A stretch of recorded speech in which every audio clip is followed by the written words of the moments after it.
Hey guys, this is Savannah from earthandwater.co, and today I'm here with Dr. Dana Saperstein, PhD.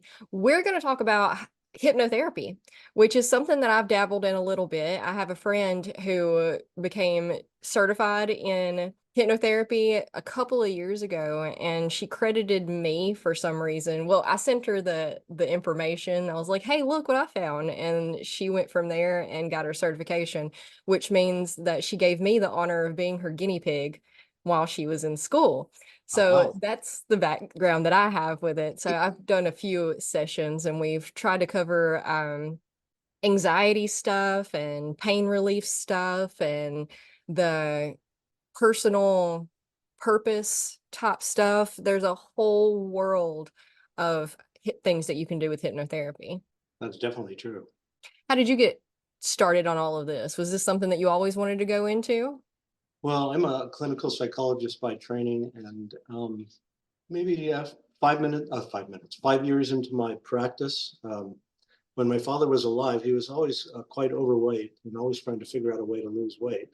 And he was a fan of therapy, and so I said to him that he should consider maybe trying doing some hypnosis to see if it will help him lose weight, which was a lifetime struggle that he was never able to overcome. So I referred him to a rather famous hypnotherapist in Los Angeles. And he started to see the guy, and he called me up after a month or two, and he said, "Hey, you got to check out this process. I think it would be really good for you to, have as part of your practice." So he actually sponsored every other week a year of visits for me to drive from where I live up in Santa Barbara down to Malibu to learn from this fellow. And I found it really fascinating. And like you, I was a subject, of being hypnotized, and I found it to be fairly remarkable. And then I started to incorporate it into my practice at that point. Super cool. Yeah, a lot of people get really hung up on the woo-woo side of hypnotherapy and whatnot. And for those people, I like to tell them that doesn't necessarily have to be anything otherworldly if that's not what you believe. It's exploring your own subconscious. Well, I specialize in working with people that have been pretty severely traumatized in the course of their childhood. So I don't use it for habit control or people's particular symptoms. It's more to help people come to terms with the trauma that they suffer. It's the most effective way that I've found to help people release the feelings and the intensity of having been traumatized as a child. So it's kind of a narrow slice of the hypnosis pie. Right, because there's tons and tons and tons of things that you can do with it. Right.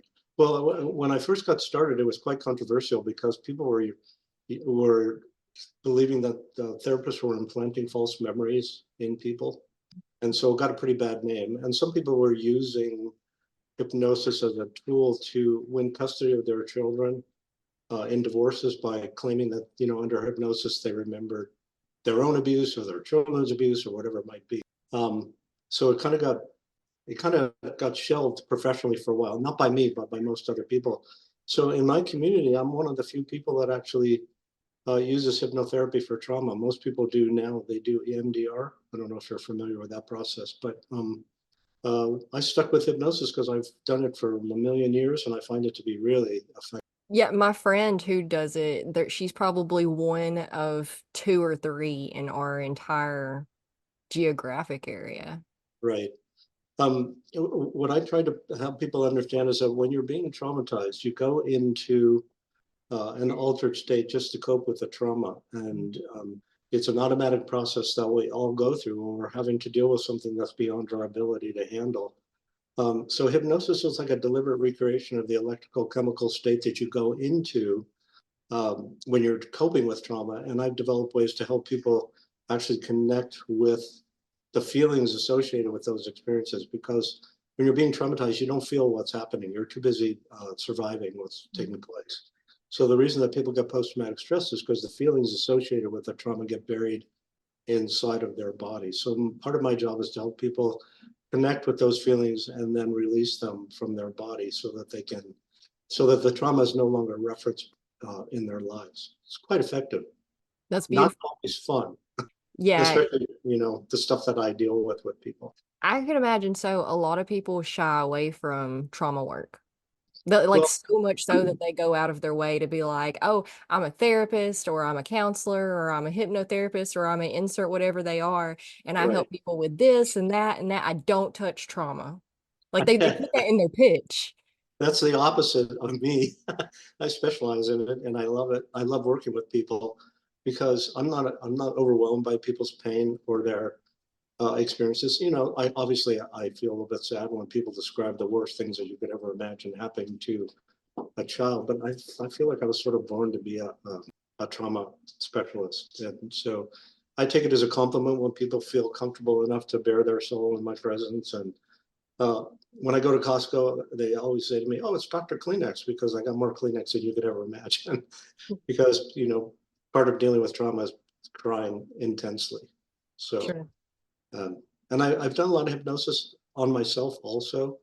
It's not just useful for healing trauma, it's also helpful to come up with solutions to creative problems. And I find it to be useful in that, personally, in that part of doing hypnosis also. Yeah, because it's just a deeper form of meditation. Yeah, well, I mean, I think that there are a lot of different ways that people can access their unconscious mind. And I'm sure meditation is one of those. I just find that hypnosis is a real simple procedure. And most people don't realize they've been hypnotized many times in their life. I'm sure you've had the experience of driving your car by yourself for a long distance and kind of looking around, well, how did I get here? Hmm. Because you know the monotony of driving puts you in a trance. That's called highway hypnosis, and it doesn't stop you from being aware of what's happening around you, but it is definitely an altered state of consciousness. Yeah, a lot of the fear around these types of things just comes from the misunderstanding. Well, and people have good reason to be afraid because it's a choice to deal with the deeper issues that we all carry. And it's certainly not a pleasant experience. And I think it does take an enormous amount of courage to go as deeply as you need to within yourself in order to really resolve these things. Most therapy is focused on helping people resolve their symptoms. But my notion is that your symptoms are a way of communicating to me something on a deeper level. And so I don't spend a ton of time trying to help people manage their symptoms. I think it's more important to come to terms with what's generating those symptoms in the first place. Right, because it's all energy stuck in the body. And Right. Yes, absolutely. what we're learning is that, which is something that many have known for a long time now. It's just now the science is catching up with it.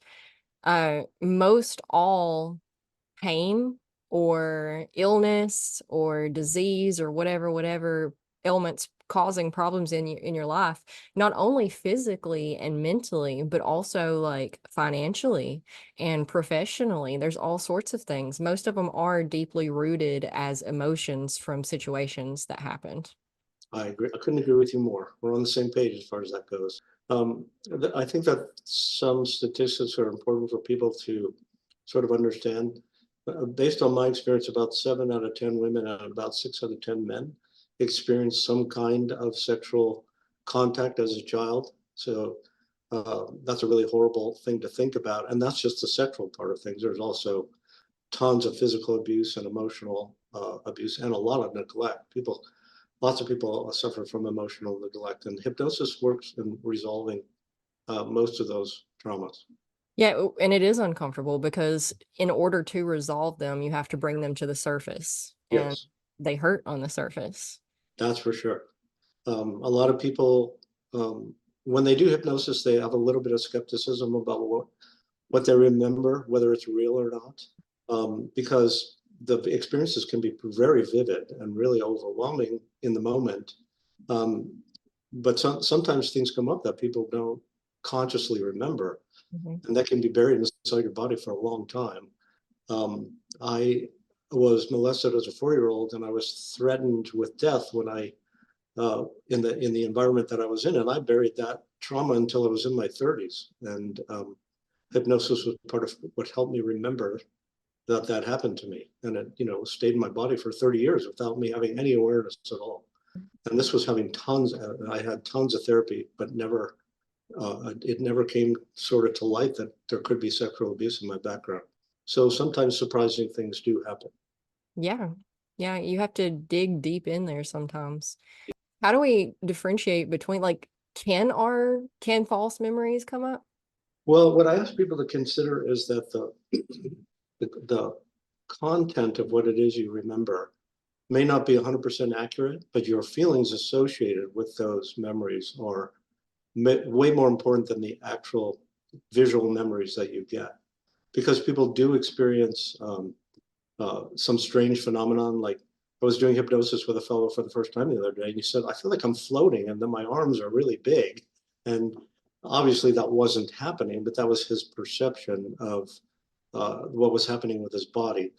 Um, but the feelings that came up had to do with him being abandoned by his dad and what it was like to grow up as a child without a father and how painful that was. And those feelings were very accurate and quite helpful for him to come to terms with.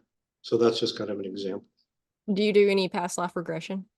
You know, when I first started doing hypnosis, people started having past life regressions spontaneously in my office. And I didn't know what it was at the time. And it really scared me because the first woman that it happened with, started describing having her hands chopped off in this horrible memory from the like 1400s. I'm thinking either she or I have both completely lost our marbles because I don't know how we got here. it was it was pretty scary to me because I really had no knowledge or experience of that as a something that could really happen. And then after a few weeks, about 4 or 5 different people started having memories of being in the same place and describing it from different points of view. And it was, they all remembered being in a village in Central America when the Spanish came and destroyed the indigenous cultures. And it was pretty overwhelming. But somebody handed me a book during all of this called Many Lives, Many Masters. I don't know if you've ever heard of it, but it was written by a guy who was a psychiatrist in Miami, I think. And he started having the same experience I did, having people do spontaneous, uh, regressions into past lives. And he capitalized on it and then started directing people in that direction who were not healing from normal, therapy, and found that it was quite helpful. I didn't necessarily pursue it because I feel like we got enough to deal with in this lifetime, let alone, you know, going back. So I kind of let it go after a year or so. And it just stopped happening when I stopped sort of paying attention in that way. So it's not that I don't believe that that's possible. It's just that the things that people describe to me that they've experienced in this lifetime can fill up volumes of information. So I just don't see the need to go back unless somebody is not benefiting by dealing with what's happening in their current lifetime. Right, because we can carry ancestral memories as well. So Right.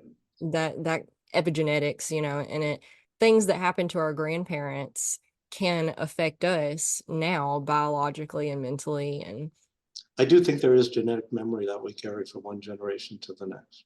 yeah, so we could look at it as is it actual past lives coming up, or is it just these genetic markers that, something so traumatic happened to one of our ancestors that it got coded into our DNA and passed all the way down and is now affecting us, even though it didn't even have anything to do with us.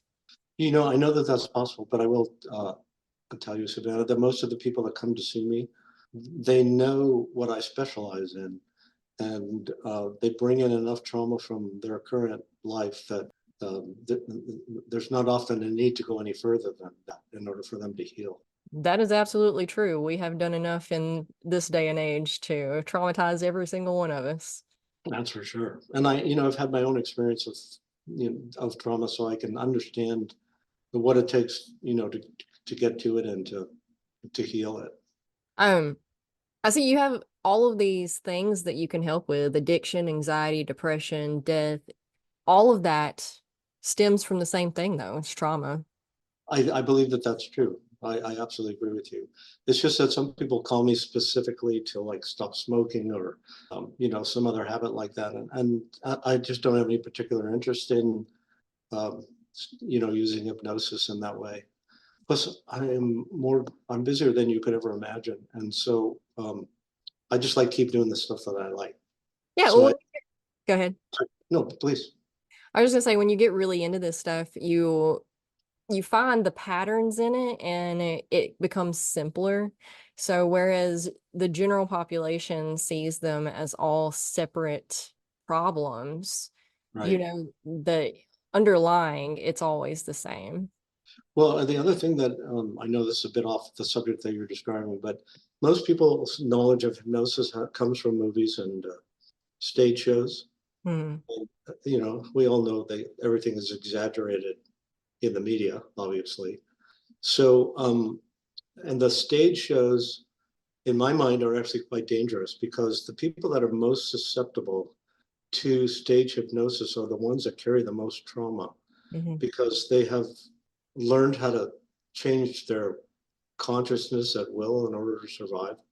So a lot of the people that end up, coming up on stage and going through all the theatrics, they're left after that experience in a very, very exposed way. And I've known a number of people that have been really seriously harmed by the trauma that starts to bubble up inside of them Hmm. once they sort of open up their unconscious. And they walk away from the show and then they start to suffer depression, anxiety, all kinds of other stuff, and don't really understand that they opened their door not just to being on stage and doing stupid things, but also to dealing with whatever it is that they carry inside their body. So I'm not a big fan of those hypnosis shows, even though they can be quite funny. I I think agree they're, completely. They can be really harmful for yeah, sure. that's what I think. But I'm a little biased because I think that you don't want to mess with your unconscious mind unless you're prepared to deal with what wants to come forward. Because I think we all have a template inside of us that dictates the healing process. When I do hypnosis with people, I ask them, do you have a specific destination that you want to go to, or do you want to just see what comes up? I would say most people just want to see what comes up, and they're always surprised by the initial first memory that comes, because sometimes it seems very innocuous, but within a very short period of time, it leads to something very deeply emotionally painful. And I don't ever have to worry about where we're going to go because um, all of us have that healing template that we tap into, and it comes forward Yeah, we're capable of healing ourselves if we just need a little guidance with sometimes. some assistance. Yes, Yeah. Do you yeah. give your clients a prescription per se of things to do to work through things after they leave your office, or do you do all the work with them in office? I do most of it in my office. I tell people if they want to that they can use that hypnotic procedure when they're alone, but not necessarily with the idea of going into the trauma, but just to relax. And then there's some, books that I think are useful for people to read. I'm not a big fan of self-help books because a lot of them have a recipe attached to them that, sounds good, but doesn't really help a whole lot. Um, and I think for a lot of people, just doing it an hour a week is enough because a lot of times people leave here sobbing, and it can take hours to kind of, I tell everybody, don't plan an important meeting or anything that you need to tend to, um, when you leave here because it can be pretty intense. Right, Um, because just sitting with it is a lot of the work, letting yeah, it, feeling uh, it, letting it run its route. absolutely. Um, it's not magic. Nothing really is in that way, but I think it shortens therapy, the duration of therapy, sometimes by months, if not years, because again, if you think about it, you go into a certain electrical chemical state when you're being traumatized, and hypnosis deliberately recreates that same electrical chemical state. So it gives you a direct line into whatever it is that needs to come forward.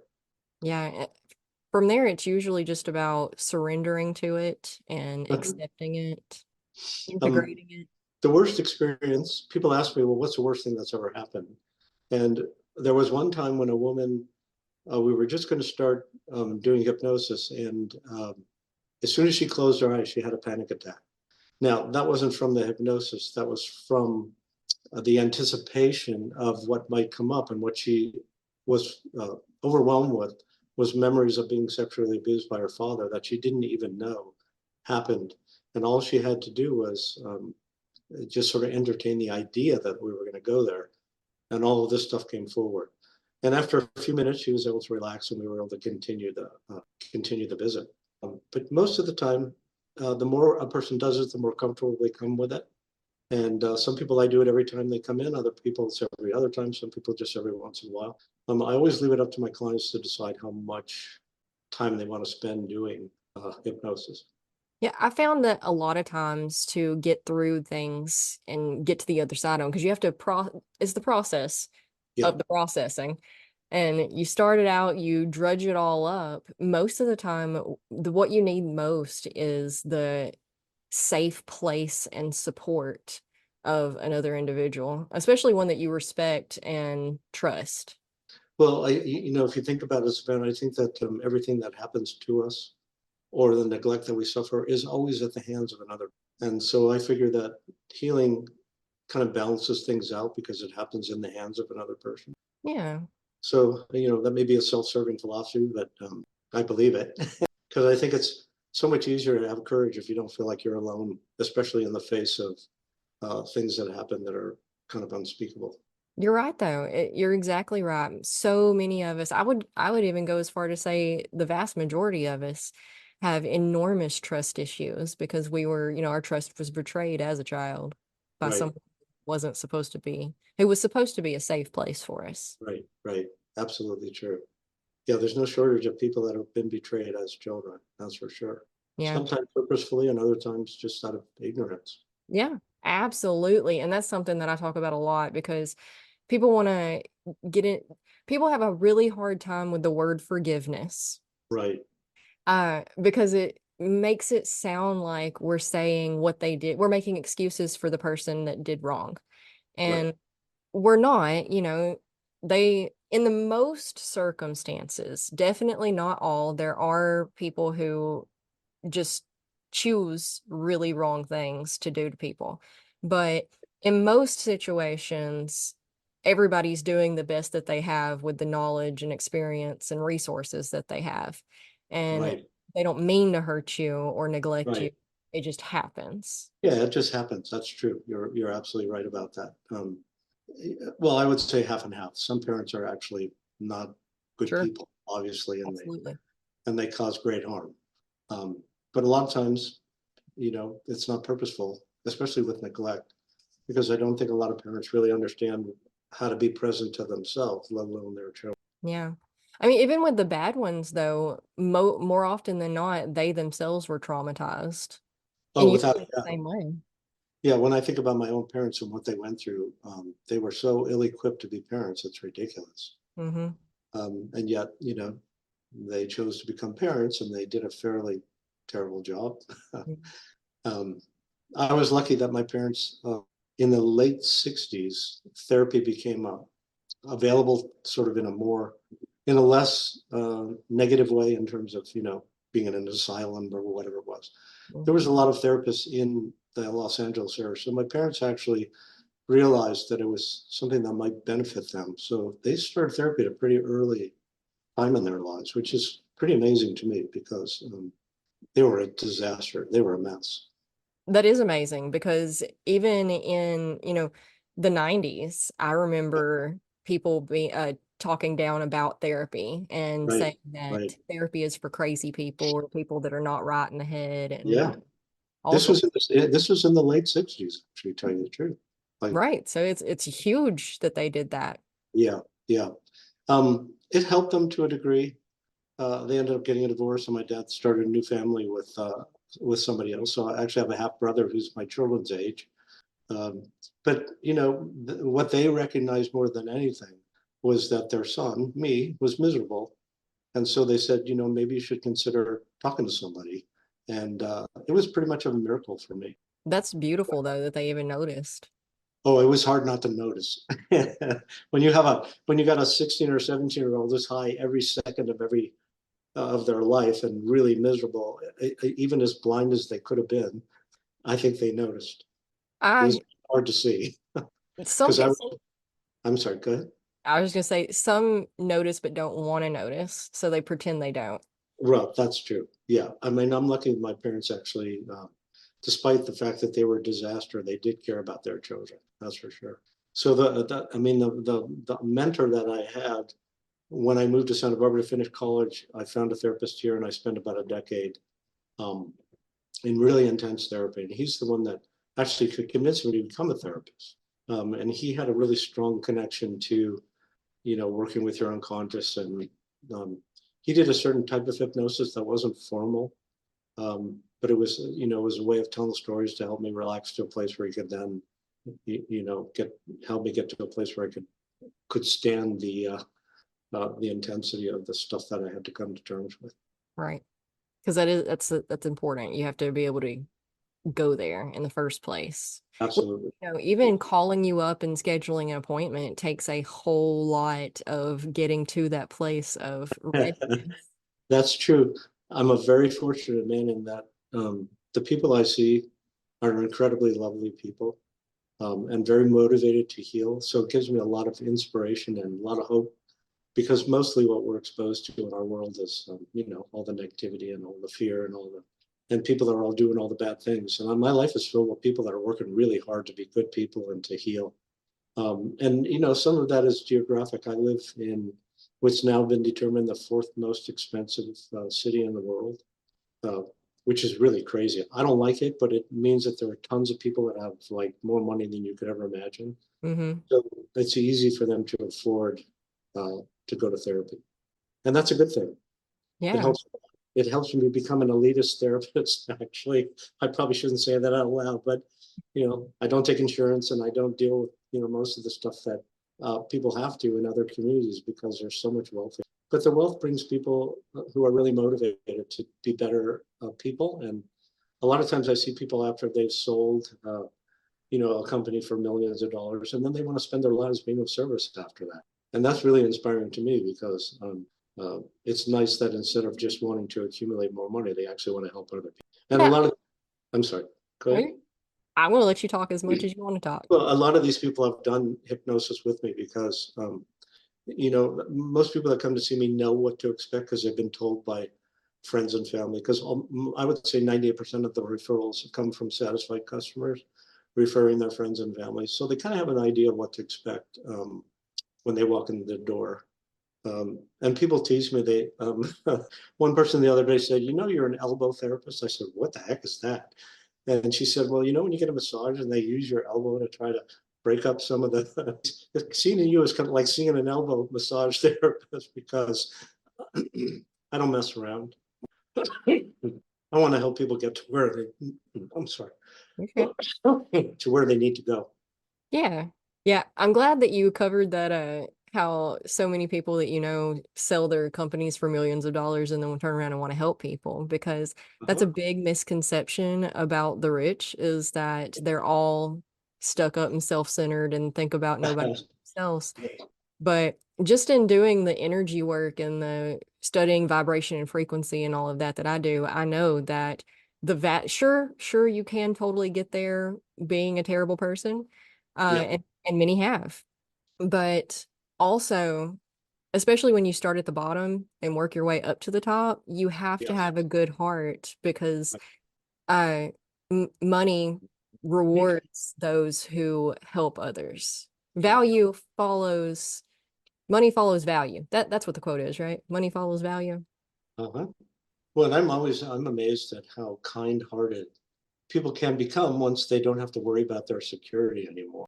Because a lot of people, especially, well, California is a fairly liberal place, at least where I live. So there's a lot of people that are very much interested in, the community around them and all that. But I'm always blown away when someone, sells their company for $100 million and then wants to actually start taking care of other people, Hmm.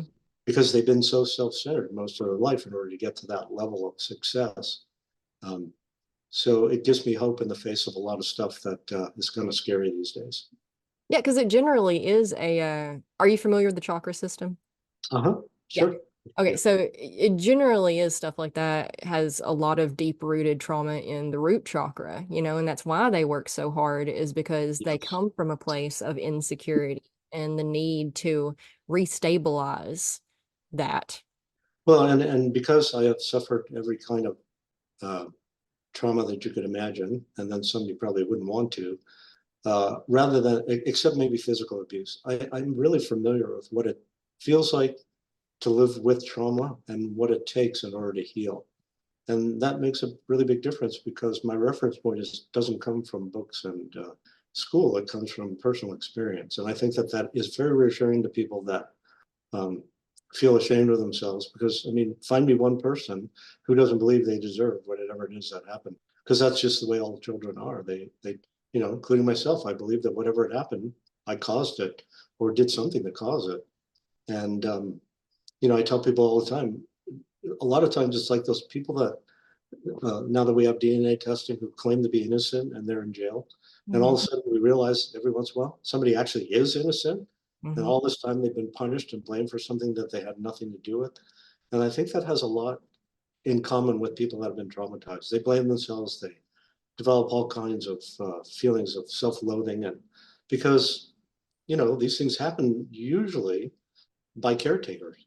Mhm. There's a myth when it comes to, like, for sexual abuse as an example, that it's, some stranger that marches into your world, but about 90% of sexual abuse happens either from a teacher or a parent, or, I mean, I've worked with people that have been sexually abused by mothers and fathers and sisters and brothers and grandparents and aunts. I mean, it's astounding um, uh, who's capable of being a perpetrator.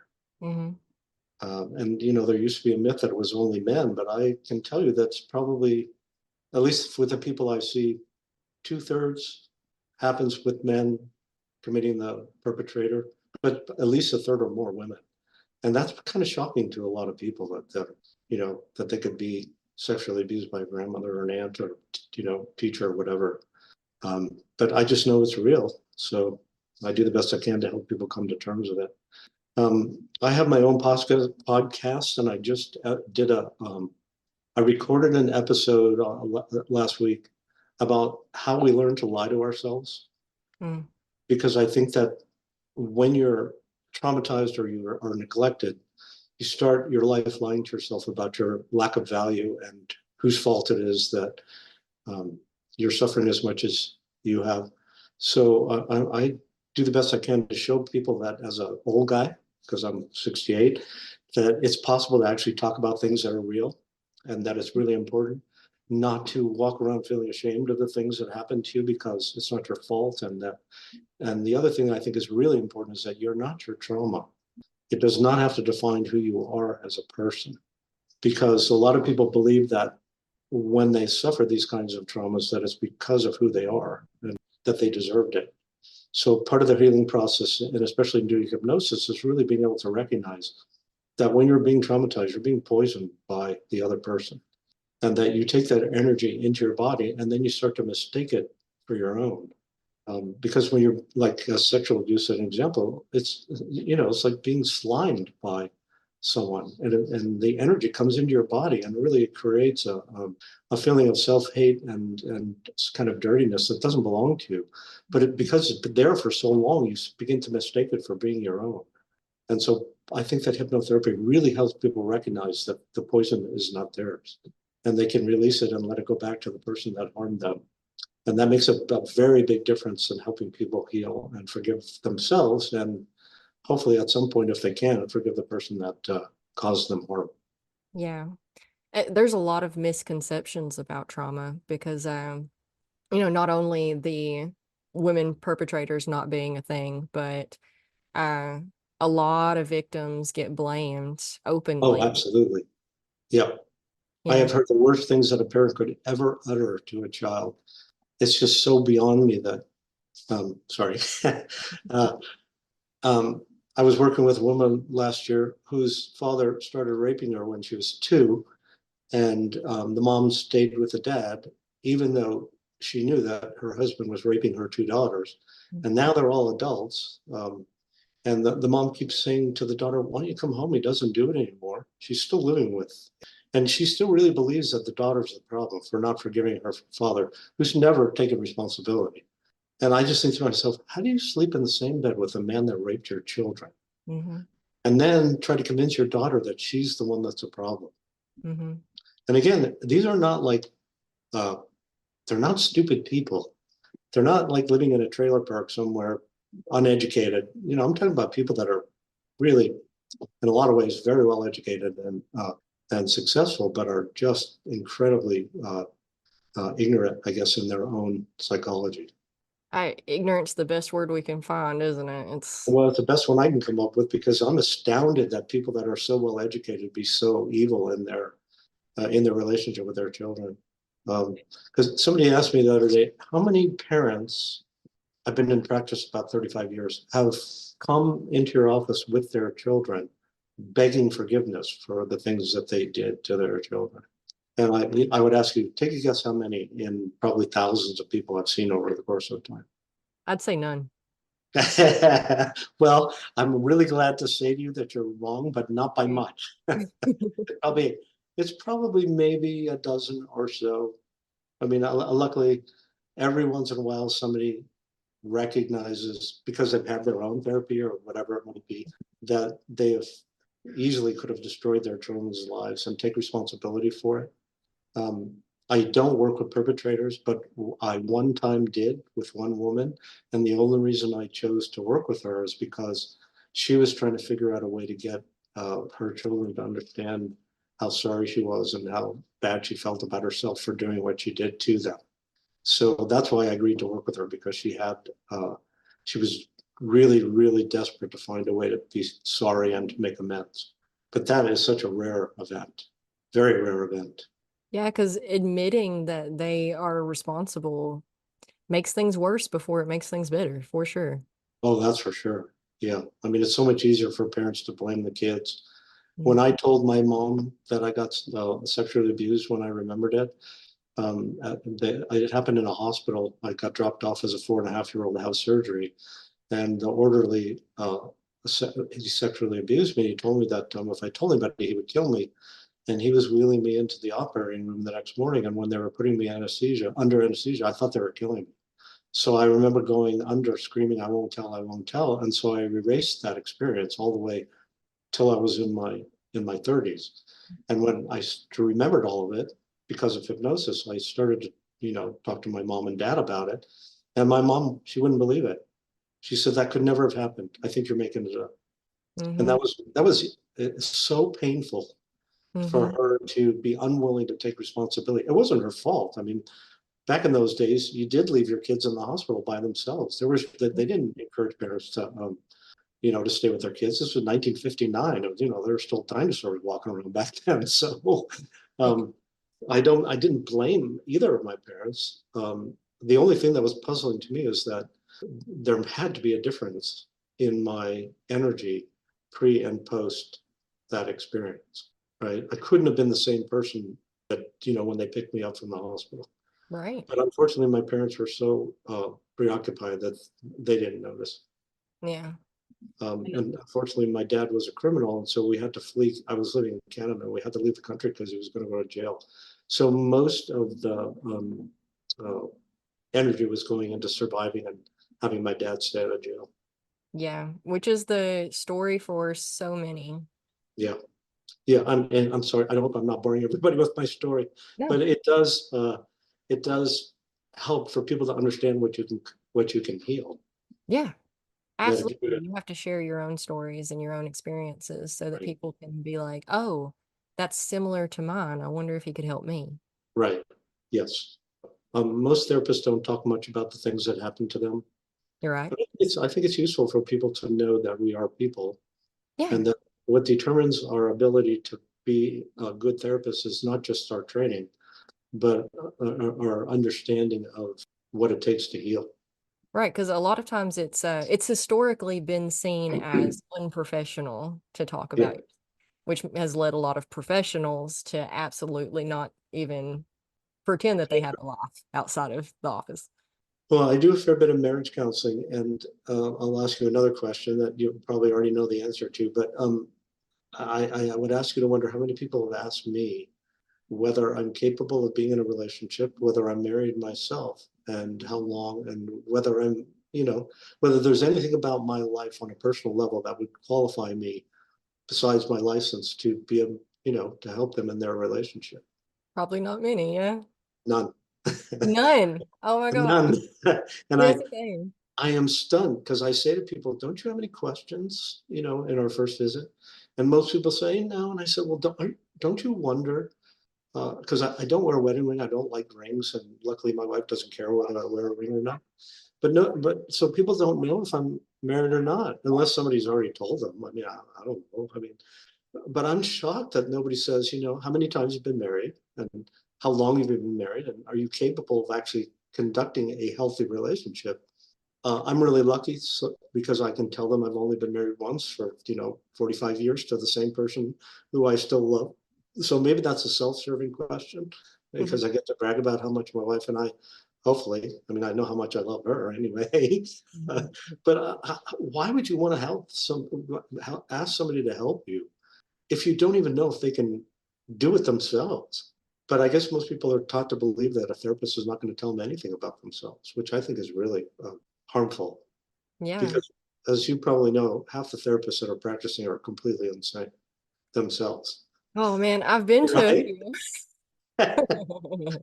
I'm sure you know that's true, I've been to a few that were no kind of help at right? all, for sure. Some can be actually quite harmful. Yeah. But anyway, we're getting off topic. Do you have any questions specifically about hypnotherapy that I might help clarify a bit more? I think we've pretty well covered everything, really. I don't do well with coming up with things on the spot. I just Oh, okay. with whatever pops up in another moment, and then we stem off of But that. is it okay if I say a few more things that I think are important? Absolutely, please do. Um, my heroes are the people that are willing to take a look at who they are deep down inside. And I tell people all the time who are really scared that I'm going to judge them or that somehow, because of how ashamed they are of themselves, that I'm going to see them the same way they see themselves, that it's exactly the opposite. If you sob in my presence, I'm not uncomfortable like a lot of men are with tears. I take it as a compliment that you feel safe enough to bare your soul in my presence. And I think it's really important to understand again that your trauma doesn't have to define you as who you are. It is obviously something that happened to you or that didn't happen for you, but that's Mhm. really different than it being a definition of who you are. And so the more courage that you can have to really tell yourself the truth about where you come from and to let the people that have harmed you be responsible for what they've done or not done for you can be really, really relieving. And it's not about blaming people, it's letting the responsibility go where it lies. I think it's important to blame people who hurt other people on purpose, right? I mean, that's why we have jails to put people in who do, who cause harm on purpose. Mhm. But if it's something that happens by accident or out of ignorance or whatever it might be, then all that's required is the perpetrator to make restitution, to take responsibility and be sorry and do the best they can to make amends. Because a lot of people, again, say to me, parents, what do I do to help my kids? And usually I say to them, well, it's probably not a good idea to give them a ton of money, especially if they have a substance problem or whatever it might be. But certainly tell them that you'll pay for all the help they need to get. Because I think as parents, it's our responsibility to make sure our kids are okay to the best of our ability. And so again, another self-serving statement, but those people they don't have to come to me. They can go to anybody to get help. I agree. And they don't oft a lot of people don't realize that their problems are emotional because I know so many parents who, yeah, they'll, what do you need? I've got you. But Right, right, but they don't mean a shoulder to cry on or somebody right, to talk to. Anything non-emotional, like, do you need groceries? right, right. Pick up the Yes, kids I from can't give you school. my heart, but I'll give you some money. Yep. Yep. That's a really common trap. Yeah. Is it okay if I say a few more things, Savannah? Absolutely. Um, People often say that they can't afford therapy. And I do agree that most people could probably not afford to come and see me because I live in such a wealthy community and the cost of living is so high here that everything is artificially inflated in a way that I think is obscene. But every therapist needs to go through training. And uh, therapists in training usually see people for whatever they can afford or nothing. And there are many opportunities to see really good therapists in training for whatever the person can afford. All you got to do is get a hold of the psychological association in your community and ask them where the low cost counseling centers are that they could um, get some help from. Because one of the things I like to do is help people become therapists that I think are really capable. And some of those people are not quite licensed yet, but they're in some ways way better than somebody who's been in business for 20 or 30 years. And so I've been able to help people that couldn't afford me to get the kind of therapy that they need through training institutes.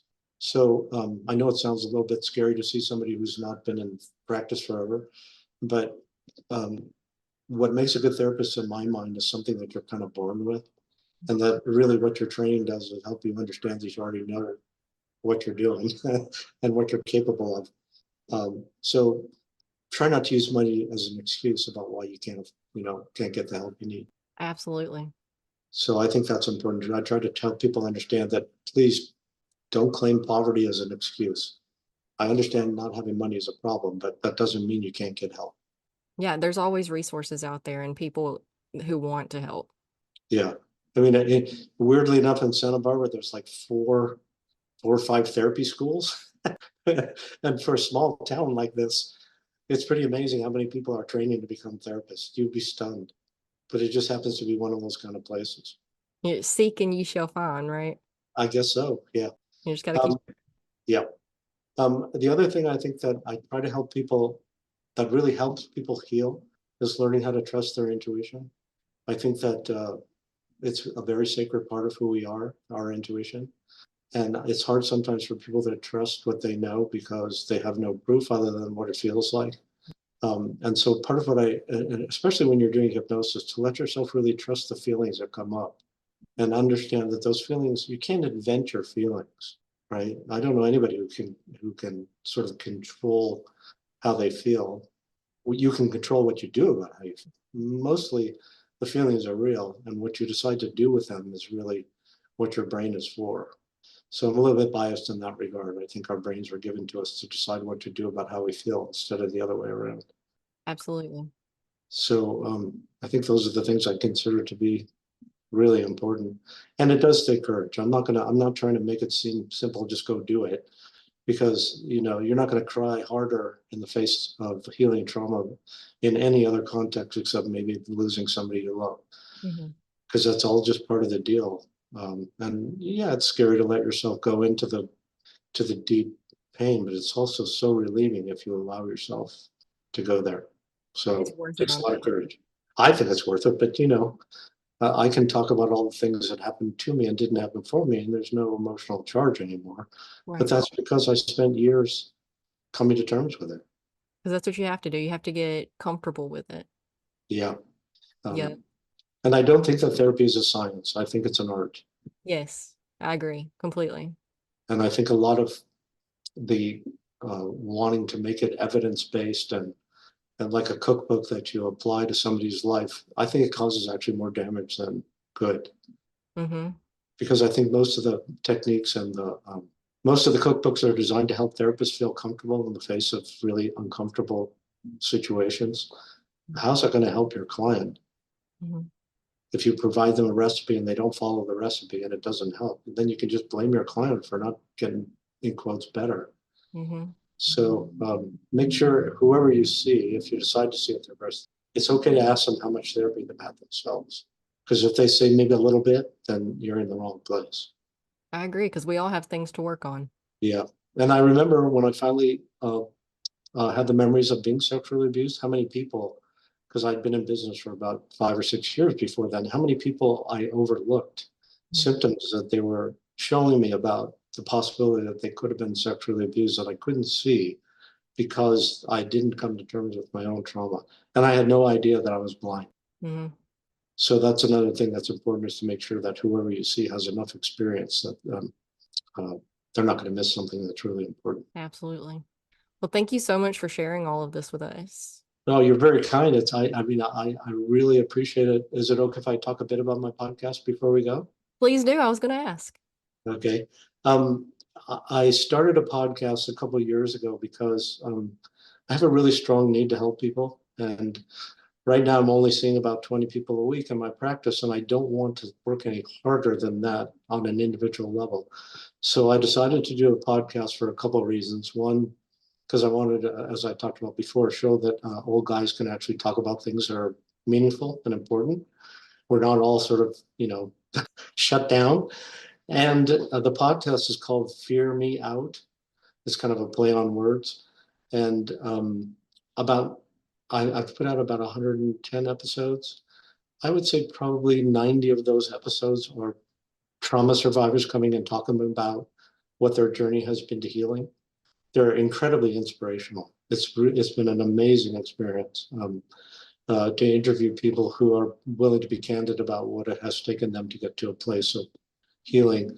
The other podcasts have been mostly me interviewing professional people that I admire so that the public can have an understanding of what it takes to find a really good therapist and what those people sound like when they're talking about who they are, whether it's a psychiatrist or an acupuncturist or a therapist or whatever, whoever the person may be. I want people to know that, what a good practitioner sounds like. So if people want to come and find my podcast, they can go to my website, which is danasaperstein.com or fearmeoutpodcast.com on my website. I just did a whole series on how to thrive as a highly sensitive person because being a really high sensitive person is a very unique sort of quality that about 15% of the population has, but it's a very meaningful trait in terms of seeing the world in a very different way. Awesome. Before that, I did a few episodes on anti-Semitism because it's such a huge part of our. I mean, I was brought up Jewish. I don't practice my religion, but I'm certainly my last name identifies me pretty clearly as a Jewish person in most circles. So I just want people to know how much suffering there is that is not really expected. I mean, I don't know why people hate me because I'm Jewish. I didn't do anything wrong, right? Yeah. But it's certainly part of the world. I did an episode where I interviewed my wife, who was a hospice nurse for 30 years, to talk about the fear of death and how she helped people die when she was working. So there's all kinds of different subjects that come up and that I think are important for people to sort of hear about. Yeah, real world things that people need to stop turning a blind eye to and pretending don't. Yes, absolutely. And I really appreciate you for having me on your podcast. It's really fun for me. Um, it's a good way to spend time. I agree. That's why I do it too, is because I enjoy it. I enjoy having real conversations instead Oh, of, absolutely. talking about the weather, which is fine. Our weather's interesting lately. Well, and Savannah, the cool thing about doing a podcast and being on other people's podcasts is that I never in my life have imagined I would meet a lovely woman like yourself in Alabama. Yeah, all I've around. never talked to anybody in Alabama before. It's such a lovely thing to know that because of my ignorance in, different parts of the United States, that there are people much like yourself who are trying really hard to be of service. And it feels really good to me. Thank you. It was good to meet you too and have this conversation. So thank you. And I'll make sure that we link all of those really close by so nobody has to go searching too hard for them. We have all of the resources if you're hoping to heal. Thank you so much. Thank you. So nice to meet you. And that was Dr. Dana Saperstein, PhD. Go check out his podcast, website, and all the resources he has to offer you. And if you are ready to heal and you are seeking to heal, please, please, please do not give up your search. There are resources, there are people out there for you who have been through it and healed themselves and know exactly how to help you get through it as well.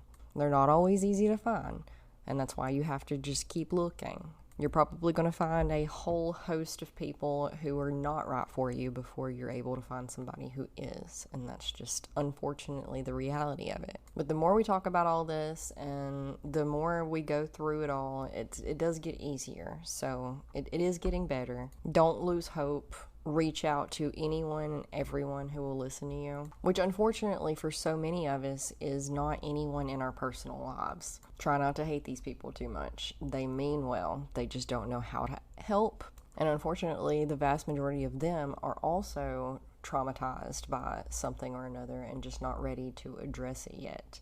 And helping you with yours would mean having to address it in their own. And that's uncomfortable, it's scary, it's hard. So good on you for having the courage to seek out your healing.